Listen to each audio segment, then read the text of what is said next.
आज गए हम कोल्ड कॉफ़ी पीने के लिए। राधे राधे जी आप सभी का। आज था संडे तो इसकी छुट्टी थी दक्ष की, और फिर मैं बोल रही थी बेटा आप पढ़ाई कर लो, लेकिन देखो उसका मन नहीं लग रहा क्योंकि बच्चों के नीचे से आवाज़ आ रही थी, तो उसको सोच रहा था मैं खेलने चला जाऊँ यहाँ। और फिर मैंने बोले बेटा आप पढ़ाई कर लो और फिर तभी फ्री होकर फिर चले जाना। बोले ठीक है मम्मा। फिर इसने अपनी पढ़ाई कर ली थी और फिर मैं इसकी पढ़ाई करवाने के बाद लग गई थी पैंट स्टिच करने के लिए। मैंने इसका सूट तो स्टिच कर दिया था, ये पैंट बची हुई थी तो मैं कहा आज कंप्लीट कर देती हूँ। और फिर यहाँ पर मम्मी भी लगी हुई थी तुरपाई करने के लिए, और इसमें दो धागों से तुरपाई हो रही थी, एक ब्लैक और एक क्रीमी धागा। और यहाँ पर ये कंप्लीट हो गए थे। फिर मैंने सोचा साथ के साथ इसके इंटरलॉक भी कर देती, क्योंकि इससे इंटरलॉक होने के बाद ही फिनिशिंग अच्छी आती है कपड़ों में। यहाँ पर मैंने कंप्लीट कर दिया था पैंट को, तो और फिर आ गई थी सूट की बारी, क्योंकि सूट में भी वही कहीं धागे निकले। दोनों चीज़ों को करके मैंने कंप्लीट फिर हो गई थी मैं फ्री। और फिर चली गई थी मैं छत पे कपड़े उतारने के लिए।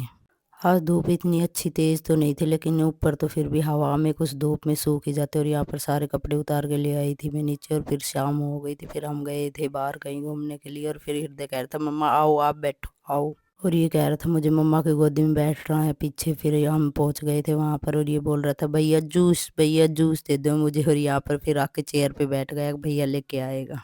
और फिर मैं हृदय को बोल रही थी बेटा यहाँ पर जूस पीने नहीं आए, आप जूस नहीं पी सकते, आप तो कोल्ड कॉफ़ी पीने आए। और यहाँ पर फिर बन गई थी, और फिर कहा नहीं आई।